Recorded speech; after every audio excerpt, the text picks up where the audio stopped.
Hello everybody, Megazord X here. I'm back at it again to give y'all another episode review over Pocket Monsters 2019 called On Lugia They Go, Ash and Go. And if y'all already watched my last week's episode review, you can go ahead and click that card in the corner and check that video out, and then come back and check this one though. But let's go ahead and get started with our short, quick, simple, and sweet anime review for this week's episode though. So, for this episode, I gotta say, I am really digging this episode. These episodes as compared to some of the Sun and Moon ones. I don't know, it's just because maybe it's the pure fact that the matter of fact we don't have any expectations going into this anime, because since Ash won a Pokemon League in like first time in like 20 something plus years, and the last Pokemon series, we don't have any expectations going to this one though. So when they do this kind of slice of life kind of approach, you're not really expecting much from this anime, so you're just able to take it like a generic slice of life anime and just kind of go with the flow of things. And I was really impressed with the animation and stuff within this episode though, from the fuzziness that you got to see on Snorlax's belly, from the insane fight scene with Lugia that I'll get to in just a moment down in this review though. But overall, I was completely impressed with this episode though. But we get to start the episode off with Ash trying to wake up, or so to say, Pikachu trying to get him up. Trying to wake up at the very beginning of the episode though, and it was kind of funny to see how Ash kind of wanted to throw that Pokeball, or he actually did throw that Pokeball in his sleep, just randomly like that. And it was just kind of nice to see the little interaction that Pikachu was kind of having with Ash like that, in that manner though. But overall, it was some kind of pretty good some really good comedic effects. And the fact that Pikachu's Thunderbolt couldn't even wake the dude up was really saying something, until Ash's mom came up in here and said, hey, you know what? Shouldn't you be up by now? Didn't you want to do something? And he was like, oh crap, why didn't you wake me up, mom? And he was like, and she was like, no, you said you were gonna wake your own tail up, so don't come over here blaming me about it. And it was kind of funny to see them go back and forth though. And then you can see Ash kind of rush out, and he rushed all the way over there to Professor Oak's lab and was like, hey, you know what, I'm ready to go. And then Professor Oak was like, hey, you know what, there's this new professor that's gonna open up his new laboratory somewhere else here in Kanto, and hey, you know what, I thought you wanted to come with me to his little opening ceremony. And he was like, oh yeah, let's go. And then his mom coming behind him with the lunch and say, hey, I'm about to come here too. And Ash was like, really, Mom, you really gonna come with me? Like this is supposed to be me and Professor Oak kind of time, and you're trying to come over here and try to bring yourself, invite yourself over to the party. This is like an AB kind of conversation kind of group. You could have see your way out, Mom, but no, he wasn't gonna say all of that, even though he might have been thinking about it. So anyway, it was, Professor Oak, Ash, and his mom kind of coming all together, and they were going over there to the new laboratory.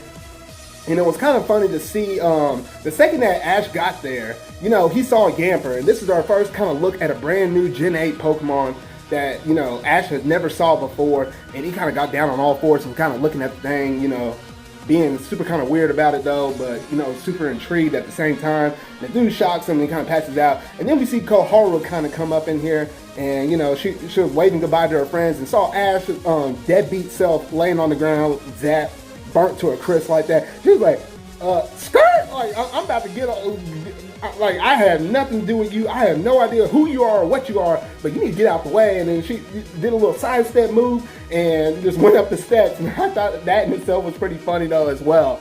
And basically, yeah, all of these different kind of people showing up there too.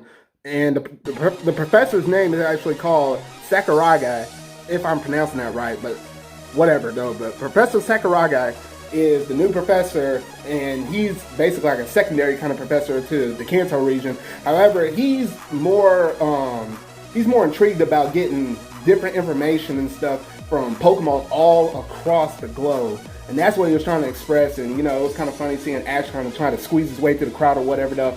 But this dude,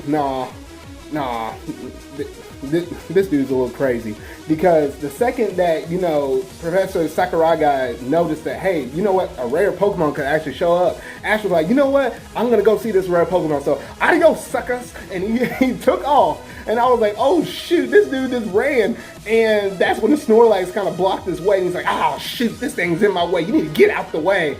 And then, you saw Go there, and originally Go was supposed to meet Koharu, at her place because she wanted to give her some like school notes and stuff like that though. But Go said, you know what, I'm gonna be a little bit late because hey, something popped up. And she's like, man, this dude can't hold nothing. This dude can't even hold water. Like, how the heck can this dude say one thing and then completely say another thing a few moments later? It was kind of funny to see those little reactions with Koharu with that though. But anyway, Go was over here kind of waiting for this new Pokemon to pop up and got tricked out, thought it was a Psyduck. It wasn't. And then a few moments later, Lugia showed up out of nowhere though. And this part right here really got me because that animation was so sick in this episode. Man, oh my gosh, the quality on that was crazy. And the new music that we're getting from this new music producer that does the same music for My Hero Academia, that stuff was top notch, top tier. And I really like that down to a crisp.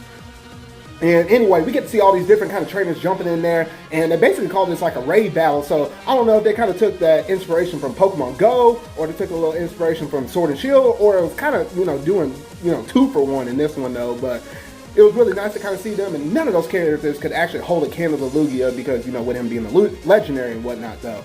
But anyway, then you see Ash kind of pop out of nowhere, and then he's on the ground, and he was like, you know what, come over here and fight me, Lugia. I got your number right here. Let's go. And then Lugia got this little twisted face. I was like, all right, I see you, dude. I see you, punk. Let's go. And Pikachu let off one Thunderbolt, and then it was like, nah, this is game over. And popped that Arrow Blast up on their suckers, and they were like, oh, shoot. And, that was all they wrote. And then, Lugia's like, all right, I got to bounce. See y'all. And at that point, it was like, well, dang. He was like, Ash was like, I'm not done with you yet. So he started to run and take off, and he was running up on the mountaintop, as well as, Go was trying to chase after him, try to get to him. And they both jumped on Lugia at the same time, and they were looking at each other like, are you trying to cop my ride? Like, get off, man. Like, what the heck are you doing up here?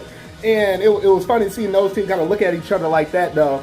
And, man, and then this is where things just, really look good in terms of the scenic route, because they were just riding on the back of Lugia, and it was just kind of nice to see them, fly over through the air and then going underneath the water and stuff. All things that look nice though. And then after the whole entire joyride was over with, Lugia dropped them off and said, all right, here y'all go. I don't care where the heck y'all at, but find your way home.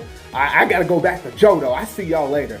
And then they were like, what the heck? Where are we? And they literally, Lugia dropped them off in the middle of nowhere, like Courage the Cowardly Dog kind of sense, except for it looked a little bit better as a flowery kind of paradise though. But yeah, that was about it. And then they were like, oh shoot, now we gotta go all the way back home.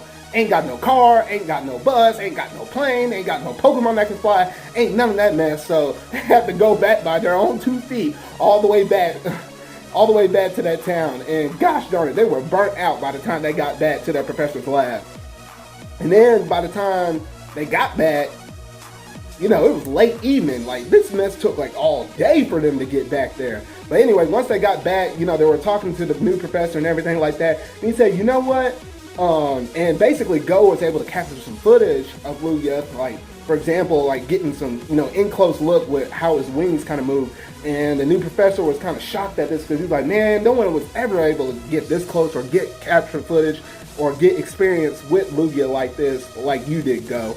And then eventually said, you know what, I need some people like you Go and you, Ash, to be able to, get some research information for me and be able to get this information from all across the world, from basically all different types of regions, though. And essentially they agreed to it. So now this is kind of basically forming the structure of this whole entire anime, where we're going to get these two traveling from region to region, gathering information for Professor Sakuragi, and just being like Pokemon researchers, or should I say Pokemon assistants, and because they're not actually, they ain't got that like that Pokemon PhD, if you know what I mean though. But anyway, they're going to be research assistants, and that's basically the whole emphasis of this episode. And it was really nice to see the interaction between Ash and Go kind of portray off of each other. They really remind me of Gon and Killua from Hunter x Hunter, and I know some people on Twitter have been making those references too. And from the first time I saw those two characters in all the previews, I instantly knew this was going to be one of those enjoyable animes just because of the interactions you're going to be able to see between these two, though. But that is basically it for this episode review. So overall, really enjoyed it. It was nice, very fun, very comedic, had some really good animation, had a good little mix of everything in this episode, though. So it was very enjoyable from start to finish. So make sure to tune in next time for my episode 3 review over Ivysaur is Quite Mysterious. Don't you think so? And I'm looking at that title over here. I'm like, dang, like Pokemon, can y'all really like get some short, simple, sweet anime, titles? Like, why has it got to be this long? Like this is kind of hard to bounce back and forth and actually kind of say this thing moderately kind of quick though. But that's just like a little small nitpick of mine. It's been like this for years though. But yeah, that's about it. So remember y'all, until whatever video I make next, see y'all.